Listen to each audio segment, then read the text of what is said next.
Bueno, hoy vamos a comenzar a estudiar ese tema del rey del norte.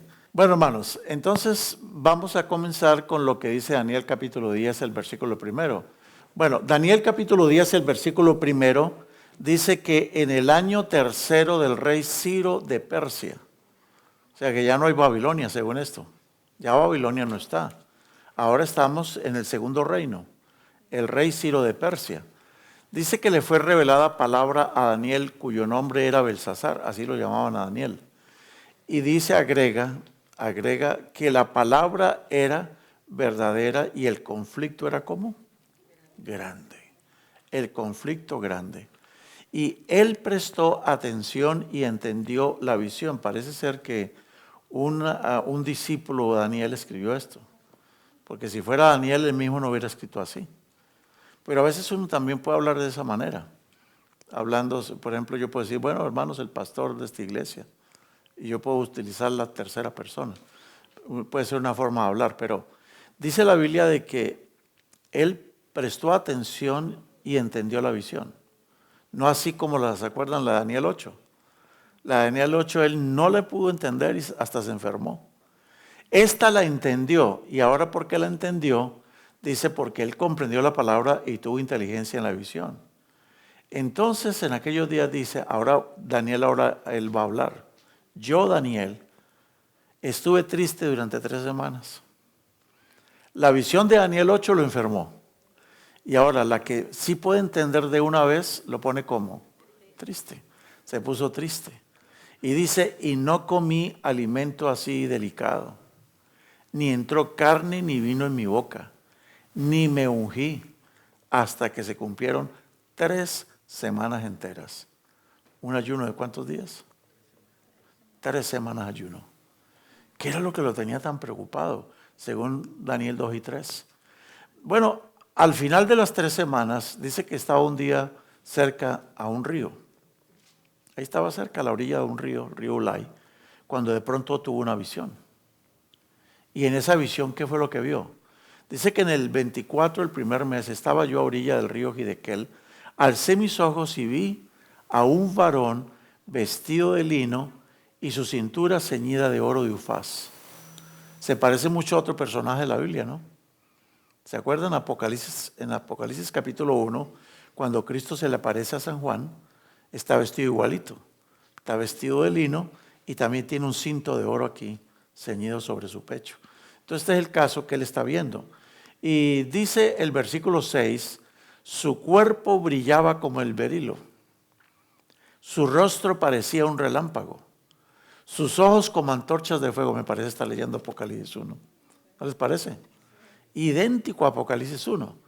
Su rostro parecía un relámpago, sus ojos como antorchas de fuego, sus brazos y sus pies como bronce resplandeciente, y la voz de sus palabras como estruendo de multitud. Oh, está viendo a Cristo. Está viendo al Señor Jesús.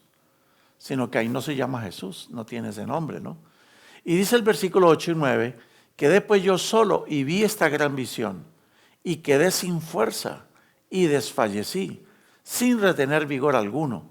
Oí el sonido de sus palabras, y al oírlas caí desvanecido, rostro en tierra. Eso le pasaba mucho a los profetas, ¿no? Cuando tenían una visión de Dios, perdían las fuerzas. O sea que está viendo a alguien muy poderoso, alguien muy poderoso. Y dice que en eso una mano me tocó, me sacudió y me puso sobre mis rodillas y sobre la palma de mis manos, Daniel 10:10, y me dijo, Daniel, varón muy amado, está atento a las palabras que te hablaré y ponte en pie, porque a ti he sido enviado ahora. Mientras hablaba esto conmigo, me puse en pie temblando. Mira cómo está el pobre profeta, ¿no? Se puso en pie temblando. Entonces me dijo, Daniel, no temas, Daniel, porque desde el primer día que dispusiste tu corazón a entender y a humillarte en la presencia de tu Dios, fueron oídas tus palabras, y a causa de tus palabras yo he venido. Entonces, dice que desde el primer día que él se puso a orar, Dios lo escuchó. Y para nosotros debe ser un motivo de alegría saber que aunque no veamos una respuesta, desde el primer día que nosotros oramos, Dios nos está escuchando. Él nos está escuchando. Pero ¿qué fue lo que ocurrió? Este es otro varón que se le aparece ahora. Dice que le dice, he venido para hacerte saber lo que ha de venir a tu pueblo. Y ahora subrayemos. ¿Cuándo? Entonces, que lo que viene aquí es para los posteros días. ¿Nosotros en qué tiempo estamos viviendo? En los posteros días. O sea que esta visión que vamos a ver tiene que ver con nosotros hoy en día. No es algo por allá en la historia. Tiene que ver con historia, sí, pero con nosotros especialmente. Es para los posteros días, dice. Y dice, el príncipe del reino de Persia se puso contra mí 21 días. O sea que cuando él, ¿se acuerda cuántos días demoró él ayunando? 3 semanas son cuántos días. Desde el primer día que comenzó su ayuno, hizo la oración. Y Dios le dijo a Gabriel, le dice al ángel Gabriel, ve y llévale la respuesta desde el primer día. Pero no pudo llegar porque alguien se le opuso. ¿Quién fue? El príncipe de Persia. A veces cuando nosotros no tenemos respuesta a nuestras peticiones, puede ser porque el enemigo se está oponiendo. No quiere que nos llegue la respuesta. Y dice, y entonces he aquí que Miguel, uno de los principales príncipes, vino para ayudarme. Entonces cuando Miguel vino, el otro salió corriendo, porque ya le tiene miedo. Cuando Miguel vino a ayudarme. Entonces, este Miguel es la primera vez que en la Biblia se utiliza ese nombre, en el libro de Daniel. La primera vez que lo utilizan. Y luego más adelante en el capítulo 12, versículo 1, lo menciona. Dice que Miguel es ¿quién? Es el gran príncipe de los ejércitos celestiales. Es aquel contra el cual se opuso el cuerno pequeño. El gran príncipe de los ejércitos celestiales que está de parte de ¿quién? Que está de parte de los hijos de tu pueblo. Y dice el ángel Gabriel ahora, yo he venido para hacerte saber lo que ha de venir a tu pueblo en los postreros días. Porque la visión es ¿para cuándo? Entonces la visión no era para los días de él. Es para los días postreros, le dice. La visión es para esos días. Y ahora tengo que volver para pelear contra el príncipe de Persia. O sea, cuando termine de explicarte, me toca regresar y por el camino me lo va a encontrar otra vez al otro. Voy a regresar a pelear contra el príncipe de Persia y al terminar con él, el príncipe de Grecia vendrá. ¿Notan cómo está mencionando los dos reinos ya? El ángel está explicando los dos reinos. Ahorita mismo dice, él está es el príncipe de Persia y tengo que luchar con él. Entonces, el príncipe de Persia, ¿quién podría ser el príncipe de Persia que se oponía? Es un símbolo de Satanás. Pero también tenemos que pensar que los mismos príncipes de Persia fueron utilizados incluso por el enemigo para destruir al pueblo de Dios. Acuérdense, por ejemplo, del marido de la reina Esther. El mismo Asuero, ¿no? Fue utilizado por el enemigo, fue engañado, eso sí, para tratar de que se destruyera todo el pueblo de Dios. Y a veces esos reyes eran como medio caprichosos. No querían que las cosas se dieran solo por darse su importancia como reyes. Pero definitivamente que el personaje de aquí tiene que ser Satanás. Tiene que ser Satanás. Y está diciendo que ya después del príncipe de Persia vendrá el príncipe de Grecia. Pero dice, yo te declararé lo que está escrito en el libro de la verdad. Y ninguno me ayuda contra ellos, sino Miguel, vuestro príncipe. Y ahí termina el capítulo 10. Y comienza el capítulo 11, que es bien complicadito. Ese capítulo 11, yo voy a pedirles que busquen la hojita. Esta hojita, yo no me voy a tener mucho tiempo en los primeros versículos del capítulo 11. Porque, ¿se acuerdan que yo les estaba explicando la vez pasada que de los griegos hubo dos generales que, después de que Alejandro Magno muriera, ¿se acuerdan de los 4 generales? Casandro, Lisímaco, Seleuco y Ptolomeo. Bueno, pues Seleuco y Ptolomeo llegaron a ser los más importantes de los generales. Y Seleuco se estableció en Siria y Asia Menor, lo que hoy es Turquía. Y él puso su reino allí. Y ese reino quedaba al norte. De modo que Seleuco y sus descendientes se les conoce como los reyes del norte. Porque en Daniel 11 se habla de muchos reyes del norte. No es uno solo. Se está hablando de varios hasta que llega el que es clave. Y el otro detalle es que Ptolomeo, él cuando como general se establece en su reino, el reino lo establece en la ciudad de Egipto o en el país de Egipto. Y por eso, como quedaba hacia el sur, se le conoce como el rey del sur. Lo que vamos a ver en Daniel 11 son continuas luchas entre los reyes del norte y del sur. Todo el tiempo están peleando los del norte y del sur, hasta que llega un rey del norte muy terrible, que ahí sí, mejor dicho, la cosa es tremenda. Entonces, lo que vamos a hacer es mirar un poquito la hojita. Ustedes después se la leen despacito. Ahí aparece explicando quién es el rey valiente de Daniel 11.3. Es Alejandro Magno. Luego, el versículo 4 se habla de que el reino se repartió a los 4 vientos. Y ustedes ven allí que corresponde a quién. A Casandro, Lisímaco, Seleuco y Ptolomeo. El rey del sur del versículo 5 ya es la dinastía de los Ptolomeos. Son los descendientes del general Ptolomeo. En el versículo 6 habla, en el versículo 5 mismo se habla del príncipe que se hizo más fuerte. En este caso es Seleuco. Entonces, los 2 reyes que quedan realmente de los 4, solo quedan 2 al final, que son Seleuco y Ptolomeo. Y el más fuerte de los 2 siempre fue Seleuco. Los Seleucidas fueron más fuertes. Leamos ahora el versículo 6, o solamente leamos lo que dice acá. Un día quisieron ellos parar la pelea que tenían entre ellos. De modo que, ¿qué hicieron? Trataron de hacer un pacto de paz. Y ahí explica qué fue lo que hicieron. Ptolomeo ofreció su hija para dársela a Seleuco primero. Dice, así por esto, ahora vamos a ser suegros y no vamos a estarnos peleando más. Vamos a ser una sola familia. Pero eso no funcionó. No funcionó porque a la muchacha esta la mataron. Fue asesinada. Y después habla del renuevo que viene contra el rey del norte, etcétera, etcétera. Pero yo no me voy a parar en esto. Yo les doy la hojita y ustedes solamente, ¿qué? Léanlo. Porque hasta el versículo más o menos, hasta el versículo 21, hasta el versículo 28 y 30, digamos hasta el 27. Hasta el versículo 26 es pura historia y solamente peleas entre los reyes del norte y del sur. Pero ya en el versículo 27 aparece gente que se va a meter contra el pueblo de Dios. Y es donde tenemos que concentrarnos, ¿no? A partir de ahí. Entonces, la hojita después léala con calma. ¿Está bien? Léala con calma y se van a aclarar muchas cosas. Pero ahora vamos a meternos en algo más que es mucho más importante que decir quiénes son todos esos. Al llegar a Daniel capítulo 11, nosotros vamos a descubrir que Daniel 11 también tiene 7 etapas o 6 etapas. 6 etapas.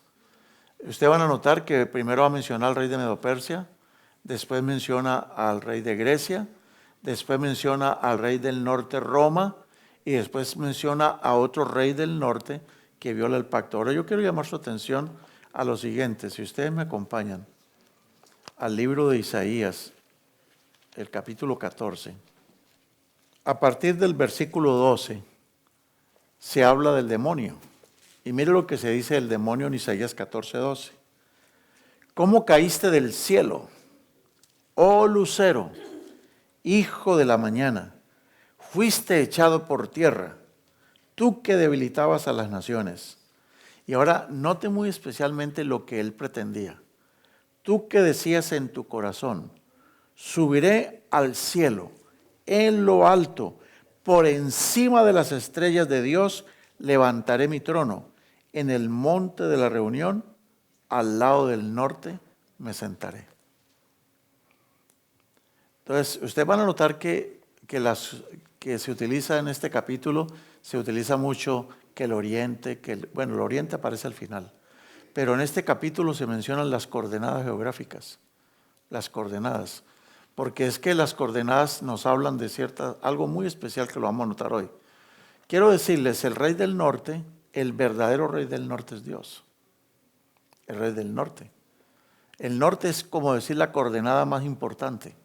Noten ustedes que como los compases o las brújulas señalan siempre ¿qué? El norte. Y se espera que uno se mantenga bien hacia el norte. Es algo muy interesante. cómo las agujas siempre apuntan del norte. ¿Qué relación tendrán con la Biblia? No sé. Pero lo cierto es que según Isaías capítulo 14, el versículo 13, el norte es el lugar donde Dios tiene su trono. Es el monte de Dios, el norte. Ahora, ¿qué pretende el diablo? ¿Poner su trono dónde? En el norte. Entonces, ya de por sí, cuando leamos en Daniel 11, Rey del Norte, tenemos que estar pensando que es alguien que está aliado con quién, con Satanás. El Rey del Norte es un personaje que tiene las mismas pretensiones del diablo. Y el Rey del Sur es el que siempre se le opone a él, como que quisiera hacer lo mismo pero no puede. Pero es el gran enemigo del Rey del Norte. Y cuando ustedes lean el Oriente es el lugar de Cristo, de donde Él viene. Y el Occidente son las naciones gentiles, son las naciones del mundo. Bueno, entonces vamos a notar mucho eso. Si ustedes se dan cuenta, allí en Daniel 11, o lo que tienen ahí en la pantalla, se habla de 2 reyes del norte. ¿Por qué solamente vamos a escoger 2? 2 nada más. El rey del norte, que es Roma pagana, y el rey del norte, el otro, que es Roma papal. Y luego se habla de las noticias del oriente. Cuando se escuchan las noticias del oriente, el rey del norte se espanta. Le causa terror escuchar noticias del oriente, porque del oriente viene Miguel. El rey del norte vamos a notar que se quiere apoderar de toda la tierra en Daniel 11. A partir del versículo 27 ya se empieza a hablar de un solo rey del norte, que va desde ese tiempo hasta el día final. Representa un reino especial. Y a ese reino el único que lo puede derrotar son los reyes del oriente. Del oriente vinieron un día los medopersas comandados por Ciro. ¿Y recuerden qué significa la palabra Ciro? El ungido, el Cristo, el Mesías. Entonces, un día Cristo viene del oriente y Él es el único que podrá derrotar a ese rey del norte. Cuando Él venga, se establecerá el reino de los santos finalmente. Ahora, ¿por qué lo puse así? Porque ahora le voy a poner las otras profecías. Daniel 2, Daniel 7 y Daniel 8. Entonces, ¿cómo vamos a entender Daniel 11? Lo mismo, siguiendo los mismos renglones. Si se dan cuenta, en el primer renglón no hay nada. Igual que en Daniel 8 no hay nada. ¿Por qué? Porque ya Babilonia había caído. Entonces, prácticamente que la profecía la vamos a comenzar a partir de Medo-Persia. Según Daniel 11, ¿quién es el reino? Vamos a Daniel 11, abran sus Biblias en Daniel 11. Ese nombre Medo-Persia, el mismo ángel Gabriel lo dio.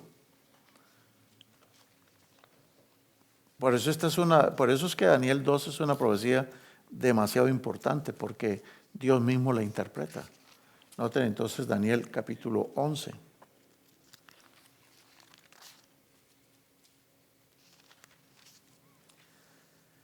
Miren el versículo 2. Ahora te mostraré la verdad. Aún habrá 3 reyes en Persia, y el cuarto se enriquecerá más que todos. Cuando se fortalezca con sus riquezas, despertará a todos contra el reino de Grecia. Entonces, el mismo ángel Gabriel ya nos explicó quiénes son los 2 reinos que siguen. Entonces, si nosotros miramos en la pantalla, Medo-Persia, ¿a qué corresponde en Daniel 8? En Daniel 8, al carnero. En Daniel 7, al oso. Y en Daniel 2, a la plata. Ahora, Grecia, ¿a quién representa en Daniel 8? ¿Quién es? Es el macho cabrío. ¿Quién es en Daniel 7? El leopardo. ¿Y quién es en Daniel 2? El bronce. ¿Se notan? Es lo mismo. Entonces, entramos al rey del norte. ¿Quién es el rey del norte? Es aquel que en Daniel 8 vino de uno de los vientos, o sea, es Roma pagana. Es la misma bestia de Daniel 7 y es el mismo hierro de Daniel 2. Ahora entramos al último rey del norte que dominará la tierra. Ese rey del norte es el mismo cuerno pequeño. Es el mismo cuerno pequeño de Daniel 8. Es el mismo cuerno pequeño de Daniel 7. Y es el mismo hierro más barro con sus aliados en los últimos días. Y ahora entonces llegamos a otra cosa, las noticias del oriente. ¿Cuáles son las noticias del oriente que ponen a temblar al demonio y a sus aliados? ¿A qué corresponde la noticia del oriente? A ver, miren ahí solamente en el cuadro. Sigan la línea. Tomen desde la noticia del oriente y vayan hacia atrás. La noticia del oriente es lo mismo que decir la purificación del santuario. Es el mismo juicio de Daniel 7 y es la misma obra que la piedra va a hacer. Entonces, esa es la forma que podemos interpretar bien y no nos estamos desviando ni inventándonos nada. Porque es que todo está hecho de una manera tan perfecta. Están tan perfecta la relación entre todas las profecías que uno no tiene que inventar nada. Si alguien le pregunta, bueno, ¿y cuáles son las noticias del oriente que espantan al rey del norte? Es que él escucha de que Cristo ya está purificando el santuario. Y si está purificando el santuario, quiere decir que ya el juicio comenzó.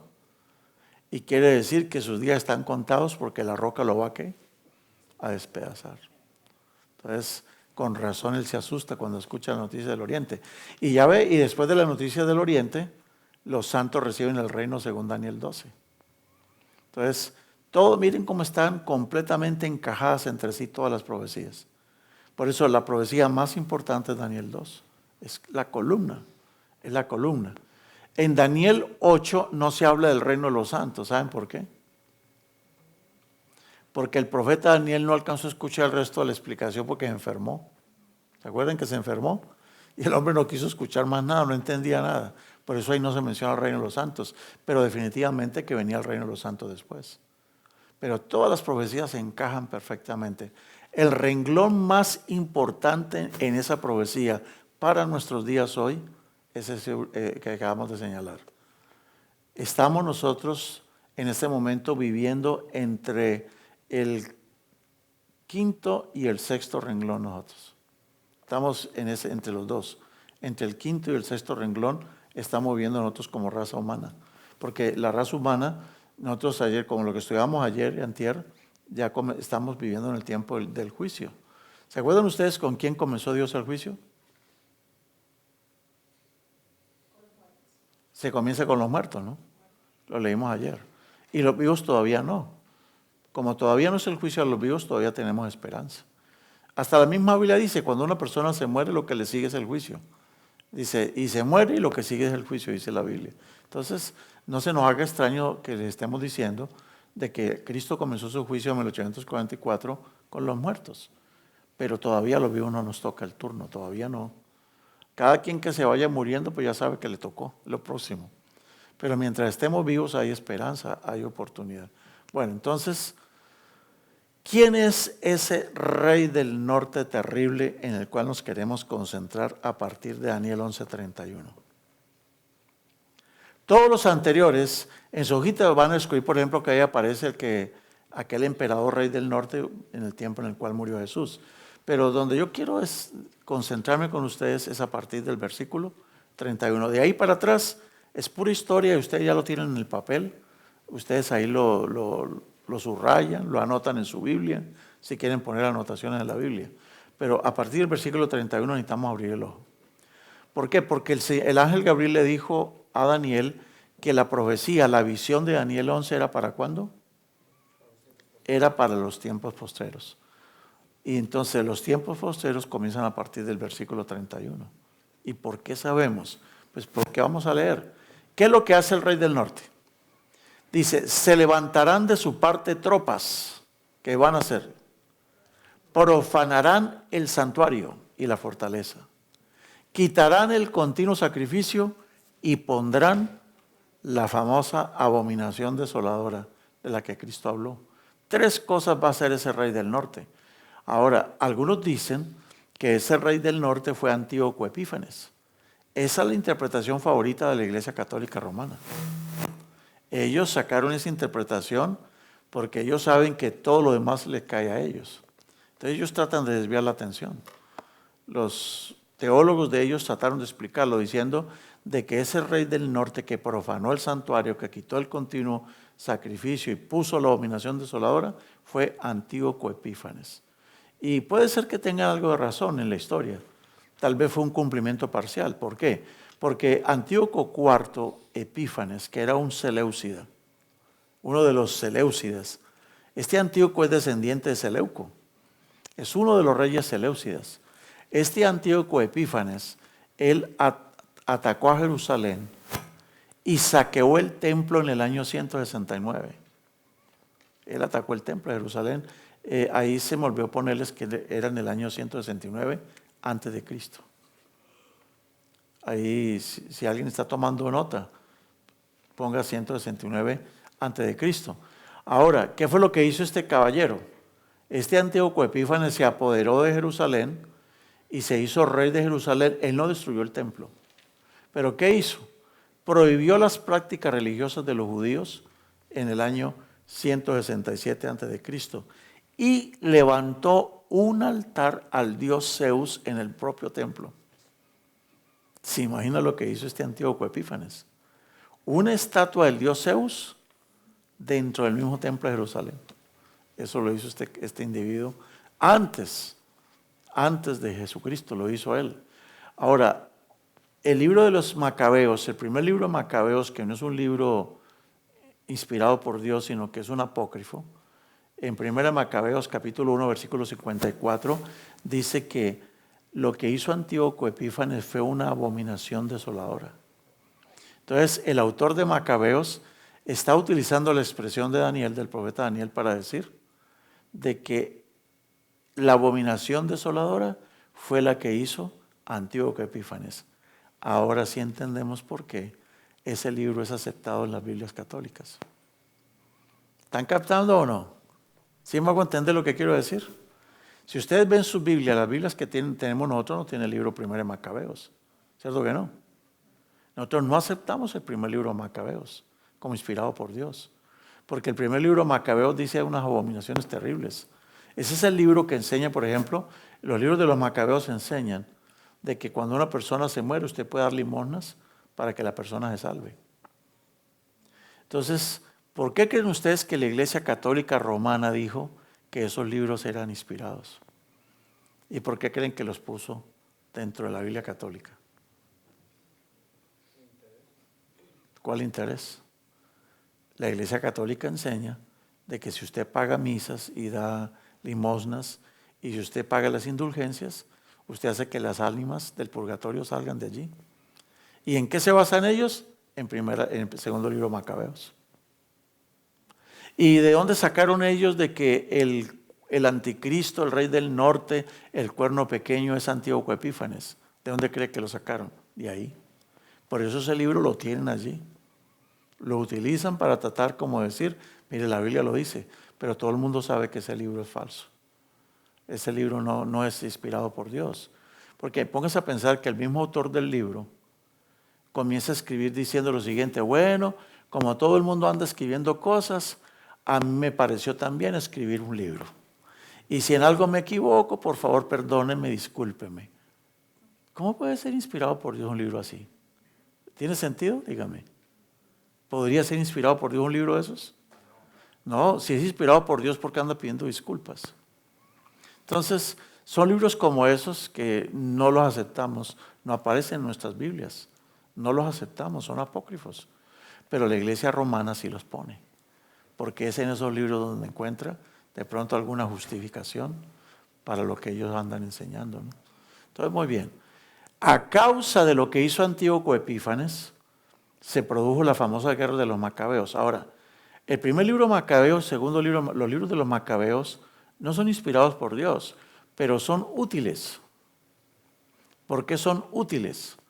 Son útiles como una referencia histórica, folclórica, como una referencia, porque los libros son de esa época. Son los únicos libros que nos cuentan qué pasó entre el tiempo del profeta Malaquías y el primer libro del Nuevo Testamento, porque fueron 400 años de silencio. No hubo profeta durante todo ese tiempo. Y los macabeos son los que cuentan las guerras entre los judíos y los seleucidas y la rebeldía de ellos. En fin, entonces los macabeos, comandados por Judas Macabeo y otros de los macabeos, Simón Macabeo, Todos estos se pusieron a pelear contra Antíoco Epífanes hasta que lo lograron echar de Jerusalén. Lo echan de Jerusalén y entonces ellos rededican el templo por 8 días. Por 8 días. Y eso se conoce como la independencia judía. Ahí es donde Israel declara su independencia hasta que cae en manos de Roma. Pero era un reino independiente ahora ¿de quién? De los Seleucidas. Ellos declararon su independencia de los Seleucidas, de los reyes del norte.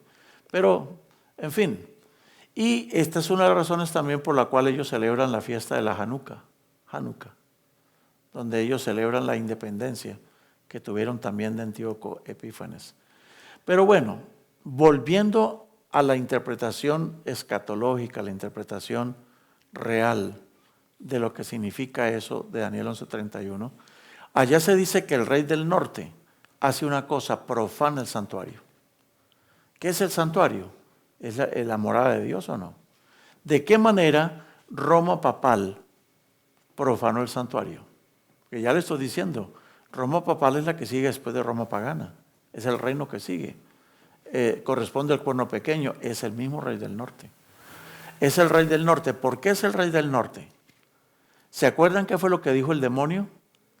A las alturas del monte de Dios subiré, allá pondré mi trono en el mismo monte de Dios y me sentaré a los lados del norte. Esa es la pretensión del diablo. El diablo dijo, yo quiero poner mi trono en el monte de Dios. Lo leímos ahorita, ¿no? En Isaías 14:13. El diablo dijo, yo quiero poner mi trono en el monte de Dios y allá en el norte, dijo él. El verdadero rey del norte es Dios.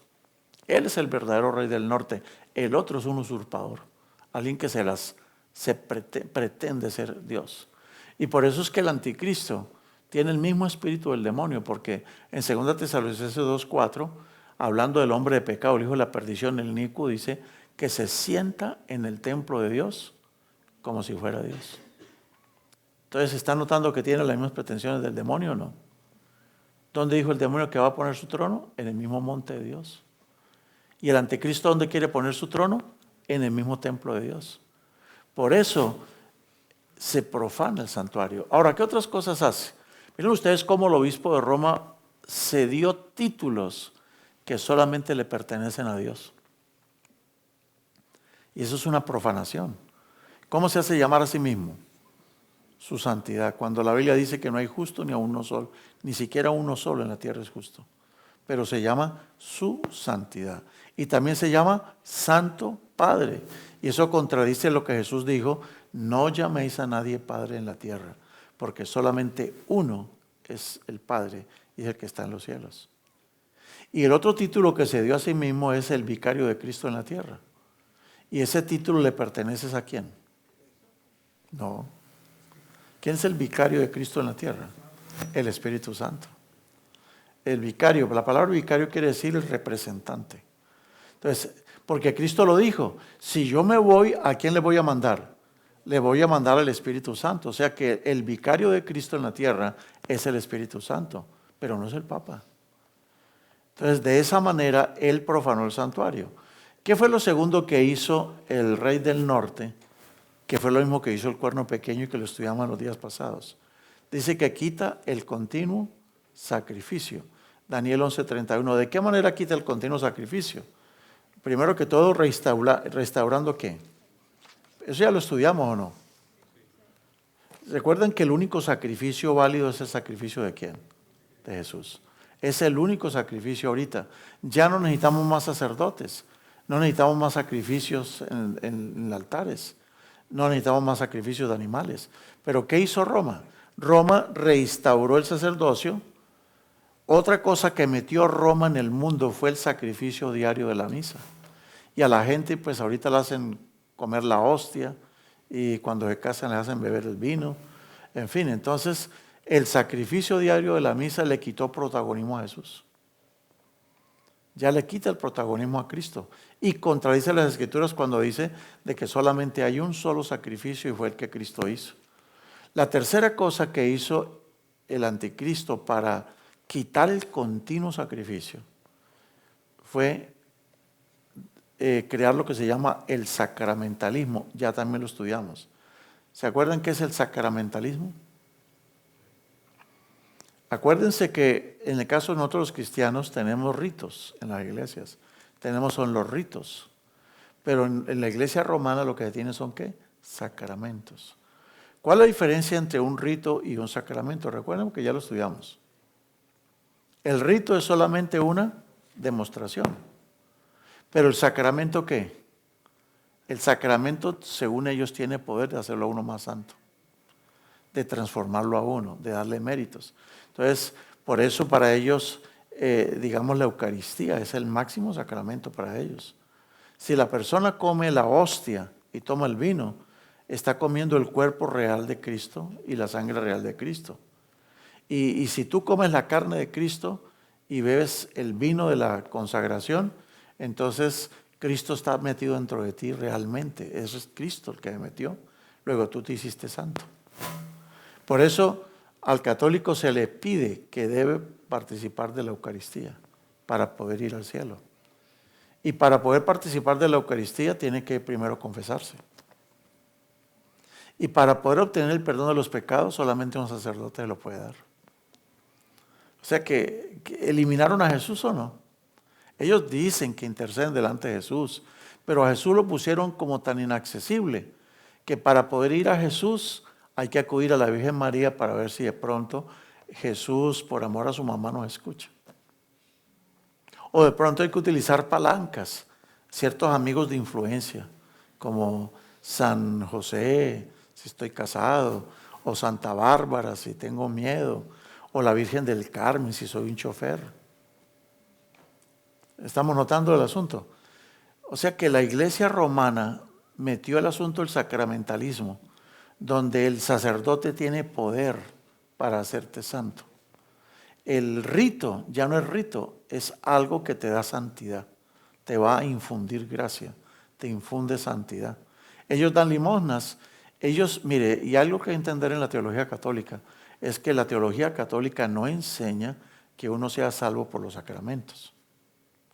Ellos enseñan de que somos salvos por Cristo, pero que todos los sacramentos me aumentan el peso de gloria. Entonces una cosa es la salvación y otra es el peso de la gloria. Entre más obras yo haga, entre más obras de caridad, entre más limosnas, a mí me va a tocar un premio arriba en el cielo, una cosa extraordinaria. Mucha gloria voy a tener en el cielo. Y otros, pues no, los pobrecitos van a estar en el cielo, pero no van a ser tan importantes en el cielo, porque ellos van a continuar con la jerarquía en el cielo. Estamos captando el asunto. Entonces, para la iglesia romana, los sacramentos tienen poder para transformar las personas, para hacerlos santos, para hacerlos partícipes del cielo. Solo con que te confieses ya tienes parte en el cielo. Que comulgues tienes parte en el cielo. Y si te ponen la extrema unción, es la única manera en que te mueres. Si te mueres con la extrema unción, por lo menos al purgatorio vas, pero al infierno ya no te vas. Pero por lo menos vas al purgatorio. Entonces notan ustedes el poder tan impresionante lo que hizo Roma. Roma quitó el continuo sacrificio que Cristo ofrece por nosotros. Porque a Cristo lo despojó de lo que Él logró por nosotros. Cristo es el único que puede interceder por nosotros. Es nuestro único intercesor. Es el que nos puede perdonar nuestros pecados. Él es el único que nos justifica. Pero ahora ya no necesitamos a Cristo. Por eso tenemos una cantidad de santos y miles de cosas que usted no necesita a Cristo. Usted se vuelve devoto a María. Por eso el católico es más mariano que cristiano. El católico es mariano. La gran mayoría de la iglesia católica es mariana. Mariana. O sea, están consagrados a la Virgen María. Y el niño Jesús pues viene después. Pero el católico es ¿qué? Mariano. Porque María es la madre de Jesús. ¿Y quién es más importante, el hijo o la mamá? Noten la filosofía que tienen. Si María es madre de Jesús y Jesús es Dios, entonces María es madre de Dios. Entonces tiene mucho poder María. Tremendo. Ahorita hay un movimiento muy grande de católicos en el mundo reuniendo firmas y cartas para pedirle al Papa Francisco que declare a María corredentora. Ese sería el otro dogma. Ese sería un dogma que vendría. Entonces, si María es corredentora, ya no tenemos la Trinidad. Ahora tenemos el cuarteto celestial. Ahora son 4. Y María está al nivel de ellos. ¿Notan lo que ha hecho Roma? Es impresionante lo que ha hecho Roma. Y todo eso es para quitarle el protagonismo ¿a quién? A Jesús. O sea, yo no necesito a Jesús. Si tengo un problema, soy muy pobre y estoy enfermo, tengo a San Martín de Porres. O tal cosa, tengo a San Judas Tadeo. Entonces, admire que la gente se consagra a sus santos. Tienen sus santos de los cuales son fans. San Antonio. Juan Diego. ¿Qué más? Entonces, todos, o sea, todo el mundo tiene su santito y a su santito, mientras tenga su santito, tienes acceso al cielo. Entonces, ¿en qué quedó Jesús? ¿En qué quedó Jesús? No, lo siguen poniendo allí muy bonito y tal, pero ¿en qué quedó Jesús? Si la tarea se la reparte con todos los santos y todos los santos te pueden dar todos los méritos que tú quieras. Entonces es terrible lo que hizo. Por eso dice quitar el continuo ¿qué? Sacrificio. ¿Y qué es el continuo? El continuo quiere decir lo que continuamente Cristo hace en favor de nosotros en el santuario celestial. ¿Qué hace Cristo en el santuario celestial por nosotros continuamente? ¿Se acuerdan? Ofreciendo el incienso que representa las oraciones, ofreciendo su sangre para limpiarnos de todo pecado. Pero ya no necesito de Cristo porque yo puedo orarle al santo que yo quiera, hasta el ángel de la guarda. Hasta ahora, hasta eso, hermanos. Hasta el ángel de mi guarda, de mi dulce compañía. No me desampares ni de noche ni de día. ¿Se acuerdan? Yo me aprendí esa oracioncita. Hasta el día de hoy me la sé bien de memoria. Porque eso me enseñaron, hermanos. Eso nos enseñaron a nosotros. Entonces, el rey del norte, del versículo 31 adelante, es el papado. Es el papado, el rey del norte. Y vamos a ver qué más hace. Esto es terrible, hermanos. ¿Con quién se entiende el rey del norte? Y aquí es donde yo quiero, hermanos, que nosotros consideremos muy bien nuestra posición. ¿Qué estamos haciendo nosotros? Dice que si él se lleva muy bien, ¿es con quiénes? Se entenderá con los que abandonen el santo pacto. ¿Qué es eso? ¿Qué es abandonar el santo pacto? Y sigue diciendo en el versículo 32, con lisonjas seducirá a los violadores del pacto. ¿A los qué? Violadores del pacto. ¿Qué quiere decir eso? Él se lleva muy bien con los que violan el pacto. ¿De cuál pacto está hablando? Pues vamos a escuchar cuál es el pacto según Dios. ¿Cuál es su santo pacto? ¿Cuál es su pacto? Él dice que el rey del norte se lleva muy bien con los que abandonan el pacto. Y con lisonjas, leamos el versículo otra vez, dice que con lisonjas seduce a quienes, a los violadores del pacto. Entonces, yo tengo hermanos que nosotros tenemos que hacer un acto de contrición, de conciencia, y preguntarme si yo estoy violando el santo pacto sin saberlo, porque uno por ignorancia lo puede estar haciendo o no. Hermanos, yo por muchos años, yo acepté el evangelio a los 21 años. Yo era de las personas que en la escuela, cuando estaba en la elementary school, me ponían a rezar el rosario para toda una escuela. Y en las épocas de Navidad me disfrazaba de San José, las posadas, todo eso yo participaba en eso. Nunca fui monaguillo, ni sacristán, ni acólito, ni nada de esas cosas, pero era muy católico, bien fervoroso, bien. Y era de confesión y comunión. Eso era yo y toda mi familia así. Y para mí fue una cosa impactante cuando descubrí que yo mismo estaba violando el pacto santo. Y yo suponía que servía a mi Dios. Y a veces uno cree que está sirviendo a Dios y de pronto por ignorancia. Ahí se llama, ¿por la qué? Por la ignorancia. Pero otra cosa es cuando la persona con conocimiento. Yo espero ver a mi abuelita en el cielo. Mi abuelita fue bien camandulera. Mi abuelita era bien devota a sus santitos. Su rosario. Era una mujer muy santa. Pero ella los mandamientos de Dios los violaba, pero ella estaba violando 2 mandamientos, pero ella no lo sabía. Ella nunca lo aprendió. Nunca se lo enseñaron. Y Dios va a juzgar a la gente no por lo que no sabe, sino por lo que sabe y no hace. Porque ¿qué dice la Biblia? ¿Qué es pecado? Pecado es saber hacer lo bueno y no hacerlo. Eso sí está grave. El pecado no solamente es regarla, como decimos nosotros los mexicanos, ¿no? O los salvadoreños. No es regarla, no. Pecado no solamente es violar la ley. Pecado también es saber hacer uno las cosas buenas y no hacerlas. Bueno, entonces dice que este rey del norte se entiende muy bien con los que abandonan el santo pacto. Y a los violadores del pacto los seduce con lisonjas, les cepilla el saco, les peina la barba. Eso hace, es bien barbero. Pero con la gente que lo apoya a él, tremendo. Bueno, ¿cuál es el santo pacto? Pues vamos a escuchar al mismo Dios decir cuál es el santo pacto. Dice acá que Moisés estuvo con Dios en el monte Sinaí, ¿cuánto tiempo? 40 días y 40 noches. No comió pan, no bebió agua. Y dice que Dios escribió en tablas las palabras ¿del qué? Del pacto, los 10 mandamientos. Entonces, ¿cuál es el santo pacto? Son los 10 mandamientos. Por eso es que el demonio odia tanto la ley de Dios, los 10 mandamientos. Los odia. Porque es que esos 10 mandamientos hablan de mi respeto hacia mi Dios y a quienes que yo sirvo y adoro.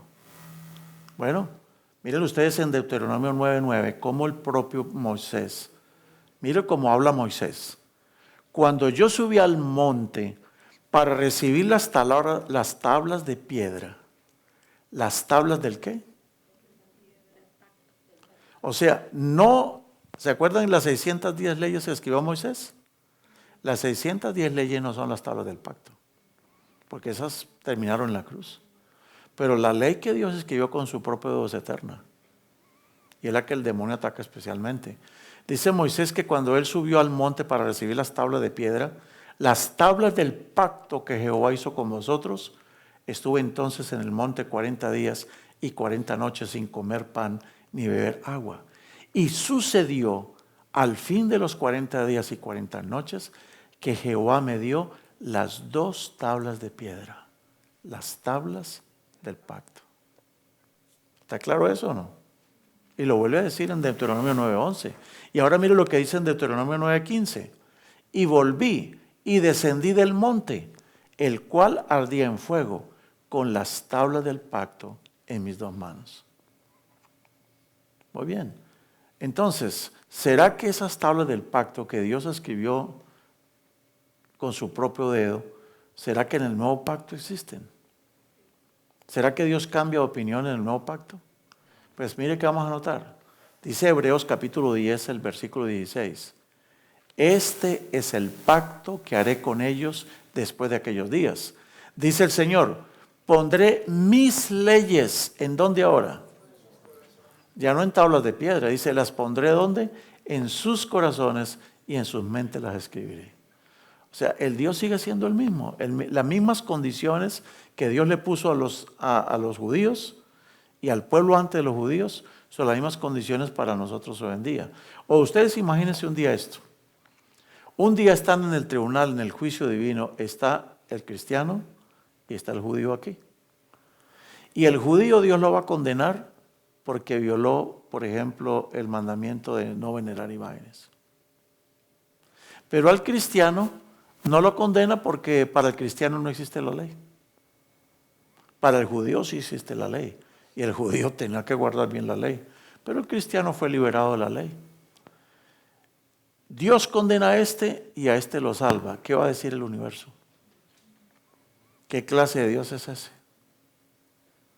que a unos y es que la teología, los católicos romanos enseñaron de que todo lo que tenía que ver con los judíos, el sábado, la circuncisión, todas las 613 leyes, dicen ellos, hay unos tremendos, yo les iba a traer un librito, pero se los voy a traer la próxima. Es puro libro de historia, es pura historia de escritores que vivieron en aquellos entonces. Muchos de los teólogos católicos decían que el sábado y todas las fiestas de los judíos se las puso Dios por castigo a ellos. Que le fue dado eso para castigarlos porque eran muy rebeldes.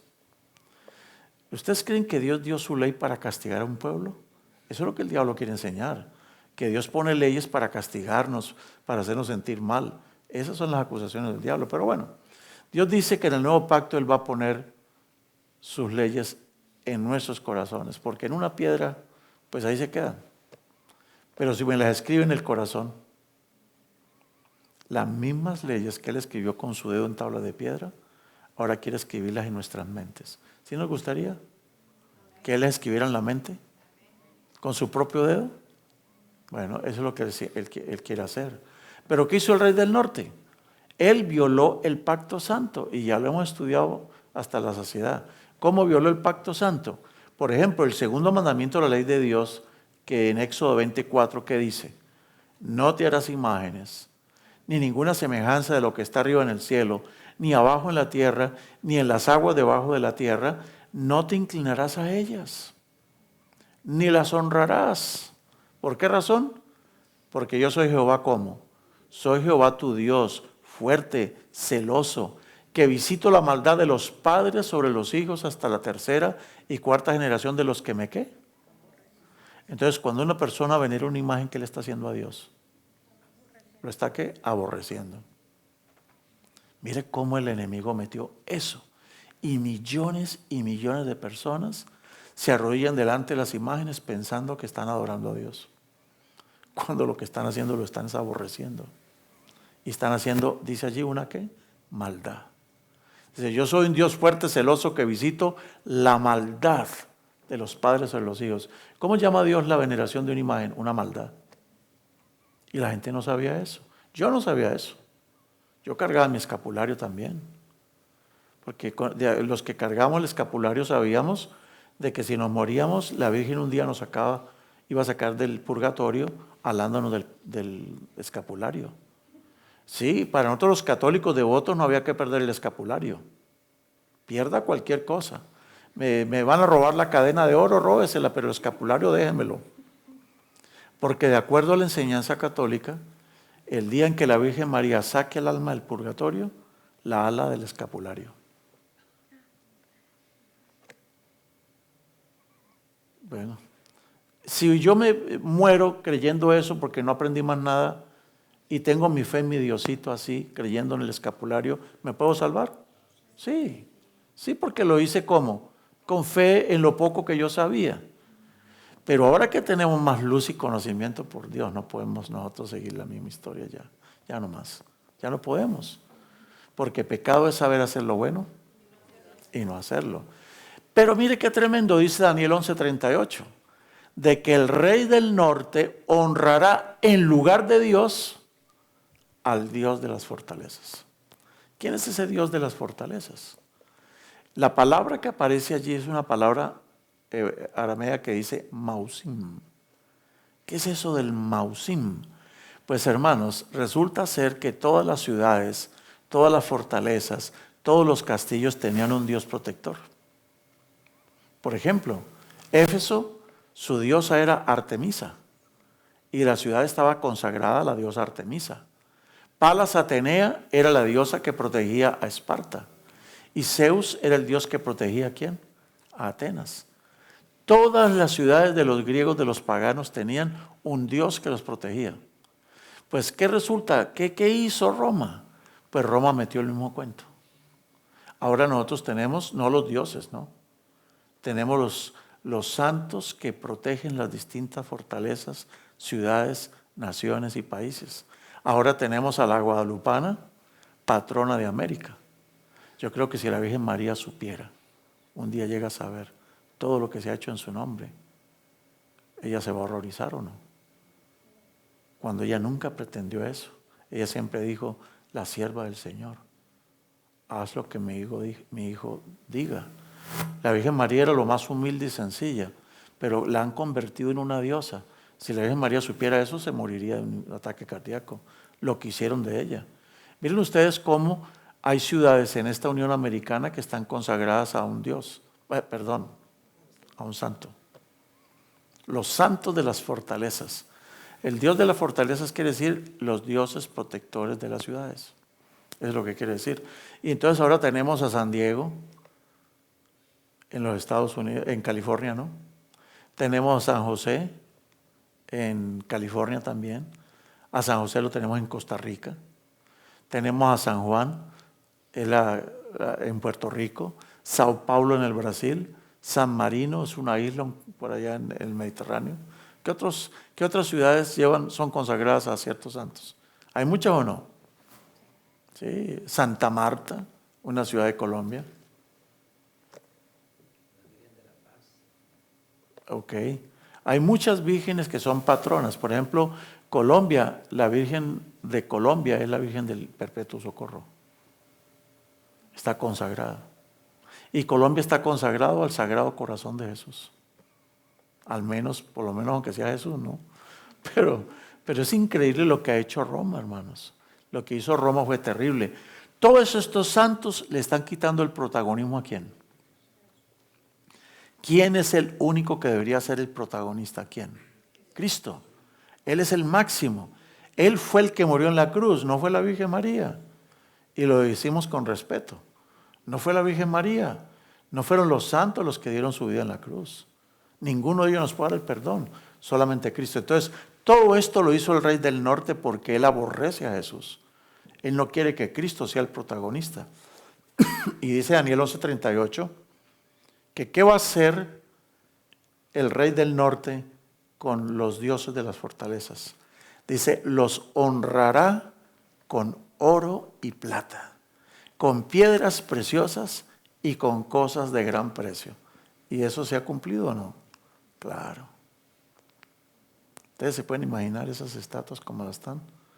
Vean ustedes los altares, esos altares de oro, y todas coronando a los santos y todo eso. Es increíble lo que ha hecho Roma.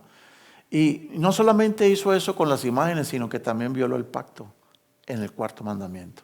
¿Qué dice el cuarto mandamiento de la ley de Dios? Este no es un asunto de judíos ni de iglesias. Este es un asunto de Dios. El que creó el sábado fue Dios, ¿o no? Dios creó el sábado por causa del hombre. Cuando Dios hizo el sábado no había ninguna religión en el mundo. No había ni iglesias. El sábado existió antes de que entrara el pecado en el mundo. Antes del Sinaí, mucho tiempo antes. Cuando no había pecado, Adán y Eva celebraban el sábado con Dios. Bueno, ¿qué hizo el enemigo? El mandamiento dice, acuérdate del sábado para santificarlo según Éxodo 28. ¿Y por qué razón Dios dice, acuérdense del sábado? ¿Por qué lo dice? Una sola razón. Porque en 6 días hizo Jehová los cielos y la tierra y el mar. Y todas las cosas que en ellos hay. Y reposó en el 7º día, por tanto Jehová bendijo el sábado y lo santificó. ¿Esto tiene que ver con iglesias? ¿Con qué iglesia tiene que ver esto? ¿Dios creó a cuántos? ¿Toda la raza humana fue creada por Dios o no? Entonces, si todos fuimos creados por el mismo Dios, todos tenemos que honrar al Dios creador. Entonces, esto no es un asunto de sectas, no es un asunto de iglesias. Tristemente, se volvió un asunto de iglesias. Y andamos entre los cristianos peleándonos por el sábado, por ejemplo. Andamos peleándonos entre los cristianos por las imágenes. Cuando si nosotros siguiéramos lo que Dios dice, sería distinto. Entonces, ¿qué hizo Roma? Roma introdujo en el mundo el domingo y las fiestas de guardar. Yo me traje mi catecismo. Este es mi catecismo, hermanos. Quiero compartirles algo que dice aquí el catecismo. El artículo, a partir del 2168, si alguien después lo quiere mirar, se lo presto. Aquí habla sobre el tercer mandamiento de la ley de Dios. Mire lo que va a decir el catecismo. Dice acá. The third commandment, lo hacemos en inglés o en español. Hola español. Dice, el tercer mandamiento del decálogo, dice el tercero, pero en realidad es ¿cuál? Dice, el tercer mandamiento del decálogo nos habla de la santidad del sábado. El séptimo día es un sábado de solemne descanso, santo para el Señor. Y lo que dice el catecismo. Artículo 2169 dice, cuando en la Biblia se habla del sábado, nos llama la atención hacia la creación. Porque en 6 días el Señor hizo los cielos y la tierra, el mar y todas las cosas que en ellos hay, y descansó el séptimo día. Por lo tanto, Jehová bendijo el sábado y lo santificó. Artículo 2170. La Escritura también nos revela que en el día del Señor era un recordativo para la liberación de Israel de su esclavitud en Egipto. Y citan a Deuteronomio 5. Dice que otra razón por la cual los judíos ahora tenían un motivo para guardar el sábado. Aparte de que Dios era su creador, ahora ellos tenían como motivo que habían sido liberados de Egipto, liberados de la esclavitud. ¿Será que nosotros también hemos sido liberados de la esclavitud o no? Okay. Dice el artículo 2171, Dios le confió el sábado a Israel para que lo guardara como una señal de un pacto irrevocable. ¿Qué quiere decir irrevocable? El sábado es para el Señor, santo, y debe ser puesto aparte para alabar a Dios por su obra de la creación y por sus actos de salvación en favor de Israel. En favor de Israel. Dice en el artículo 2173, el sábado es el día del Señor de la misericordia, y es el día de honor a Dios. Y sigue diciendo en el artículo 2174, este es el día que el Señor ha hecho, de modo que regocijémonos y alegrémonos en él. Increíble lo que está diciendo el catecismo, ¿no les parece? ¿Sí? Pero mire lo que dice acá. Utilizando la tradición, dice lo siguiente, dice acá. Jesús se levantó de los muertos en el primer día de la semana. Y como es el primer día, el día de la resurrección de Cristo, se llega a llamar como la primera creación otra vez. Y porque como es el octavo día que sigue después al sábado, simboliza la nueva creación lograda por Cristo en la resurrección. Para los cristianos llegó a ser el primero de todos los días, el primero de todas las fiestas, el día del Señor, el Curiaque Gemera, el dies Dominica, el Sunday. Y dice, todos nosotros nos reunimos en el día del sol. Porque ese es el primer día después del sábado judío. Porque también es el primer día cuando Dios, separando la materia de las tinieblas, hizo al mundo.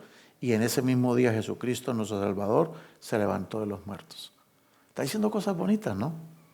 Pero dígame, el hecho de que Cristo haya resucitado en domingo, ¿significa de que el sábado perdió valor? Yo creo que la resurrección de Cristo en domingo le da más valor al sábado. Porque como explicábamos, ¿qué día? Dios creó al hombre el sexto día y el séptimo descansó. Cristo creó de nuevo al hombre un sexto día, cuando murió en la cruz, y el sábado descansó. ¿Está repitiendo o no? Se repitió lo de la creación. En la cruz se repitió la creación. Cristo muere por el hombre un sábado, un viernes, un sexto día, y el sábado reposó de toda la obra que había hecho. Entonces, este es un asunto que no es de religiones, ni de sectas, ni de judíos, ni de iglesias. Es simplemente un día donde se reconoce a Dios como el que nos creó, el que nos redimió. Entonces, mal haríamos nosotros en irnos en contra del sábado y hacerle bullying a otras personas, porque déjenme decirles, hay gente que le hace bullying. Así como a nosotros los cristianos nos dicen aleluyas, ¿o no? ¿Por qué nos dicen aleluyas? ¿Ustedes creen que lo dicen es porque por bullying? ¿Sabemos lo que es el bullying o no? ¿Qué es bullying? El estar saboteando a una persona, estarse burlando de una persona. Y entonces resulta que los cristianos ahora le hacen bullying a otros cristianos y le dicen sabatistas. Decirle sabatistas es hacerle bullying. ¿Y por qué le hacen bullying? Pues porque él quiere reconocer a Dios como su creador. Bueno, ¿qué vamos a hacer? Pues que lo hagan, ¿no les parece? Pues para nosotros es un motivo de orgullo, dijo Jesús: bienaventurados sois cuando por mi causa os hagan bullying, os vituperen, se burlen de ustedes, los maltraten. Bueno, no importa.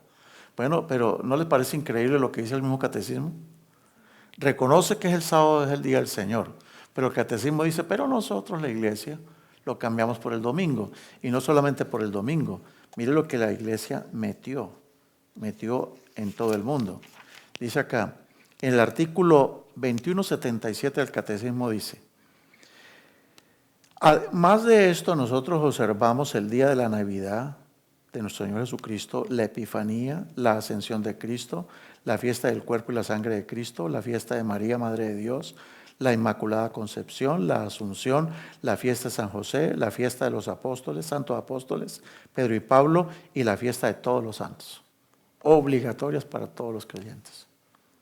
Quitaron el cuarto mandamiento, el del sábado, y en lugar de sábado pusieron todas esas fiestas, obligatorias para todos los católicos.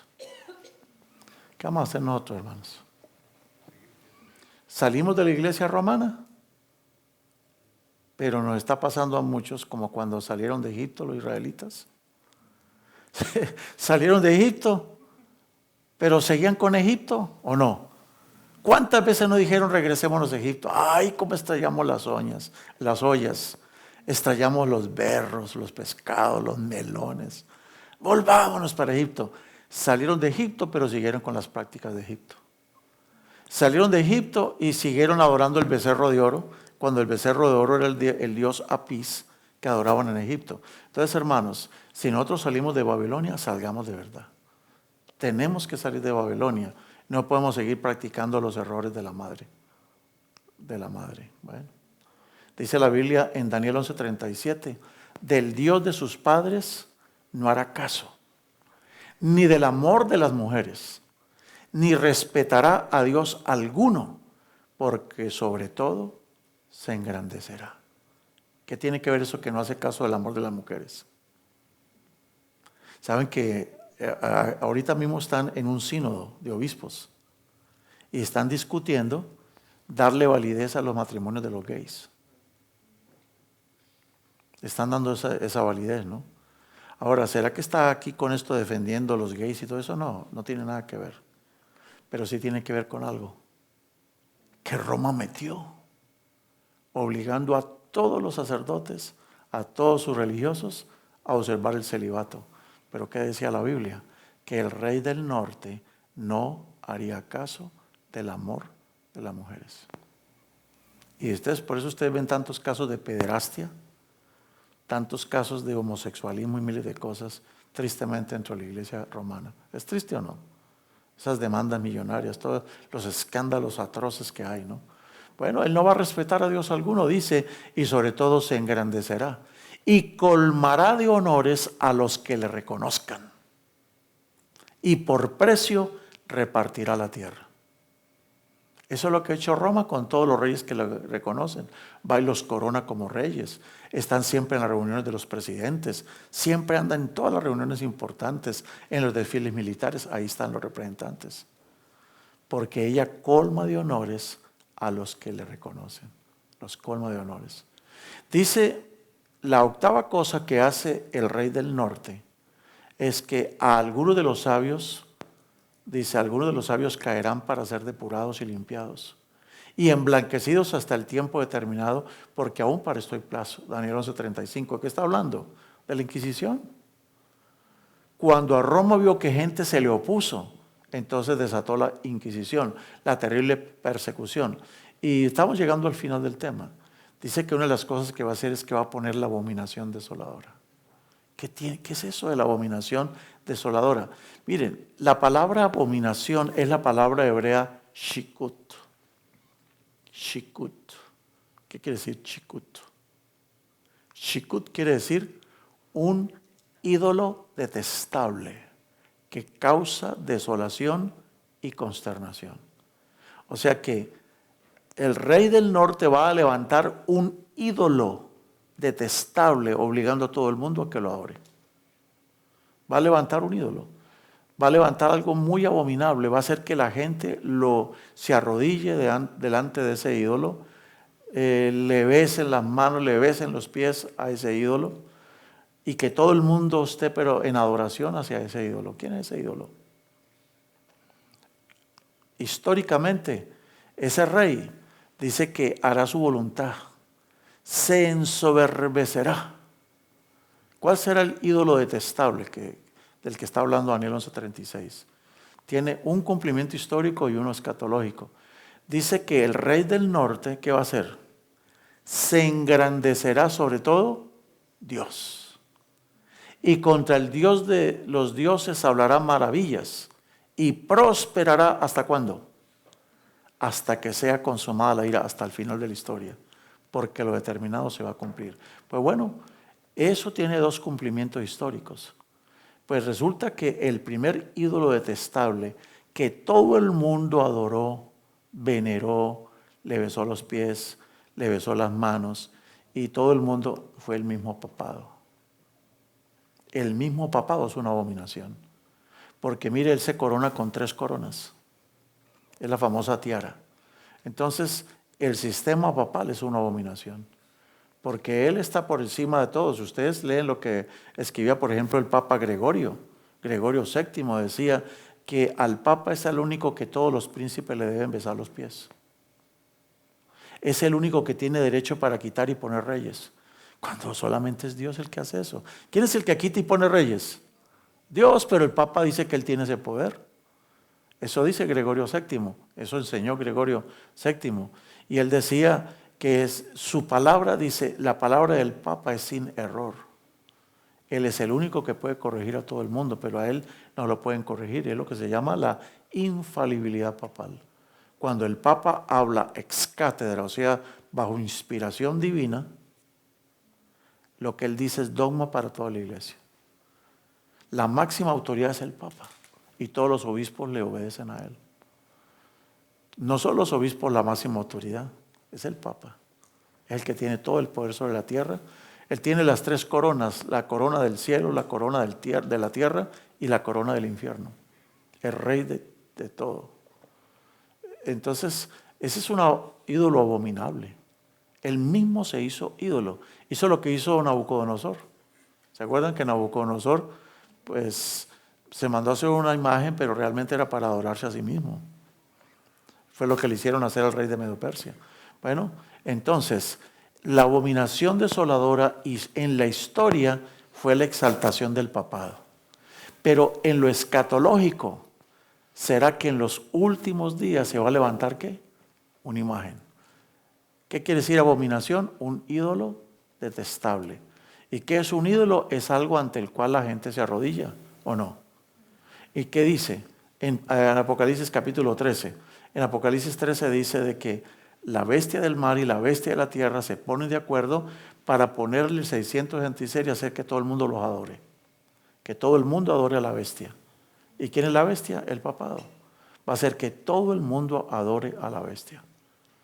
Entonces, ¿cuál es la abominación desoladora en los últimos días? La imposición del 626, la imposición de la adoración a un Dios falso. Adoración falsa a un Dios falso, siguiendo mandamientos de hombres y no los mandamientos de Dios. Esa es parte de la abominación desoladora, pero sobre eso vamos a volver pasado mañana. El jueves. Sobre eso vamos a volver. Entonces, ahí está. La abominación desoladora en la historia tiene que ver con la exaltación del papado, porque se hizo venerar por toda la humanidad, que realmente es adoración. Y en los últimos días es que a él le van a hacer una imagen también. Y van a hacer que todo el mundo adore la imagen de esa bestia. Y el que no la adore va a ser muerto. Esa es la abominación. Miren ustedes lo que decíamos ahorita aquí en esta palabra.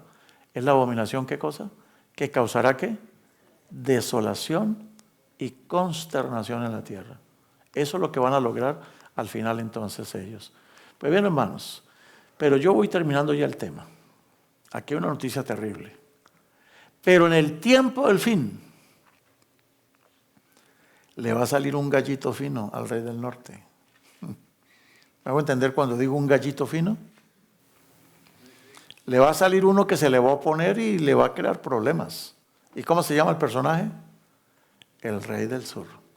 ¿Quién es el rey del sur? Nosotros sabemos que son los Ptolomeos. Pero hay un rey del sur en los últimos días. ¿Quién es el rey del sur que se levanta contra el rey del norte? ¿Cuántos quieren saber quién es el rey del sur? ¿Queremos saber? Venga mañana. Mañana vamos a hablar del rey del sur de Daniel 11. ¿Quién es ese tal rey del sur? Pero mañana. Pero yo no puedo terminar el tema, hermanos, sin mencionar al pueblo de Dios.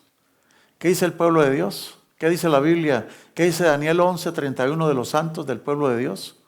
Que mientras el cuerno pequeño, el rey del norte, el rey del sur, hacen, deshacen, no importa lo que estén haciendo, Dios tiene un pueblo que a su Dios conoce y que se esforzará y actuará. Amén. Ahí viene un canto, ¿no? Pero el pueblo que a su Dios conoce se esforzará y actuará. ¿Quién es ese pueblo de Dios? Que vivió en el tiempo del rey del norte, en aquellos días de la Inquisición. ¿Quiénes eran? ¿Quién es el pueblo de Dios en los últimos días? El pueblo de Dios de los últimos días, según Daniel 12:3, ¿cómo lo llama la Biblia? Los entendidos. Pero tiene una particularidad de ellos. ¿Cuál es la particularidad de ellos? Resplandecen como el resplandor del firmamento. Brillan. Su rostro les brilla. Les va a brillar. ¿Y qué es lo que ellos enseñan? Le enseñan al mundo, a la multitud, le enseñan la ¿qué? La justicia. La justicia le enseñan. Y ellos van a brillar como las estrellas a perpetua eternidad. ¿Cuál es esa justicia que hay que enseñarle a todas las muchedumbres? ¿Y cuál es la justicia de Cristo? Dice que sus rostros ¿qué?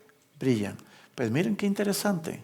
Hubo ya un personaje en la antigüedad que es un tipo de los santos de los últimos días. Moisés representa a los santos de los últimos días. Dígame, ¿literalmente le brillaba el rostro a Moisés o no? Sí, le brilló el rostro. Y a los entendidos de los últimos días dice que les va a resplandecer el rostro. Porque ellos a las multitudes les van a enseñar la justicia. ¿Cuál es la justicia de Dios? Es su carácter. Y su carácter, la justicia de Cristo, es su carácter, es su santa ley, hermanos. Porque la ley es un reflejo de la manera de pensar de Dios.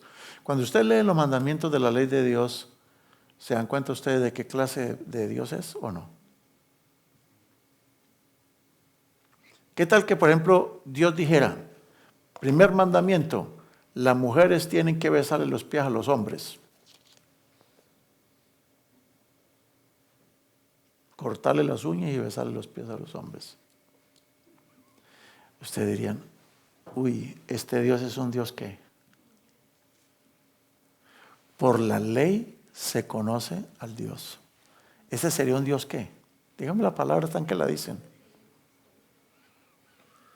¿Ese sería un Dios qué? ¿Un Dios qué? Por aquí la dijeron.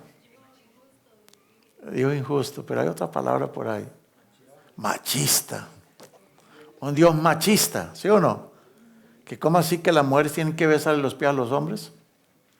Si ese mandamiento existiera, diríamos, uy, no, ese Dios es discriminatorio, ese Dios es machista. Y dijera ese Dios, y bueno, por las leyes se sabe qué clase de Dios es. Ustedes analicen los 10 mandamientos y díganme si no les parece que es un Dios justo. Un Dios que dice, honra a tu padre y a tu madre para que te vaya bien en la vida. ¿Qué clase de Dios es ese? ¿No les parece un buen Dios? ¿Qué clase de Dios es ese que dice, no cometerás adulterio, sé fiel a tu mujer, sé fiel a tu marido, ni siquiera mires a otra, porque con solo mirarla estás violando el mandamiento? ¿Qué clase de Dios es ese? Un Dios que dice, no andes codiciando las cosas de los demás. Entonces, la ley es un reflejo del carácter de Dios. La ley es la justicia de Dios, es su justicia. Por eso, mira, hermanos, cuando Moisés descendía del monte Sinaí, con las 2 tablas del testimonio en su mano, al descender del monte, Moisés no sabía que la piel de su rostro resplandecía, por haber hablado con Dios. ¿Cómo estaba el pueblo? ¿Estaba desenfrenado o no? ¿Por qué Dios les dio las tablas de la ley? Para que se las enseñara al pueblo. ¿Para qué? ¿Para qué Dios les dio esas leyes? ¿Para que ese pueblo fuera peor? ¿Para oprimirlos?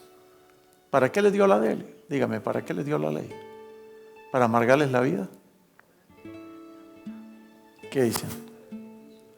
Realmente era para beneficio del pueblo, porque si ellos obedecían esas leyes, podían vivir muy bien. Podían muy bien. Era una ley de amor, una ley muy justa, una ley muy justa. Mis hermanos, Dios tiene un pueblo en los últimos días. Es un pueblo que también su rostro va a resplandecer. Y no es una iglesia específica, no. Es un pueblo remanente de Dios de los últimos días. Sus rostros van a resplandecer, porque ellos van a exaltar la ley de Dios y van a mostrarle al mundo: mire, ustedes están violando los mandamientos de Dios. Arrepiéntanse, vuélvanse a su Dios. Y dice acá en Salmo 119, 126, tiempo es de actuar. ¿Por qué razón? Porque han invalidado tu ley.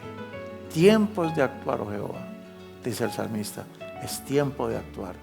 Por eso, hermanos, Apocalipsis 12, 17, de que si hay alguien a quien el diablo odia mucho y le hace guerra, ¿es a quiénes?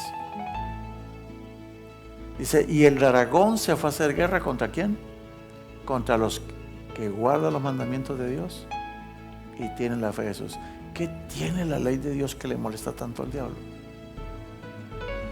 Dígame, si tuvieran que escoger uno de los mandamientos que le fastidia al diablo sobremanera, dígame cuál sería el mandamiento que más le fastidia al diablo. ¿Qué mandamientos? ¿Los que reconocen a Dios o no?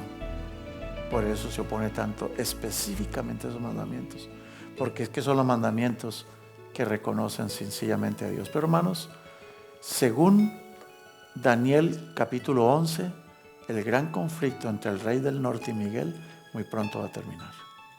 Y el Señor lo va a vencer. Pero ese va a ser el tema de mañana y del jueves.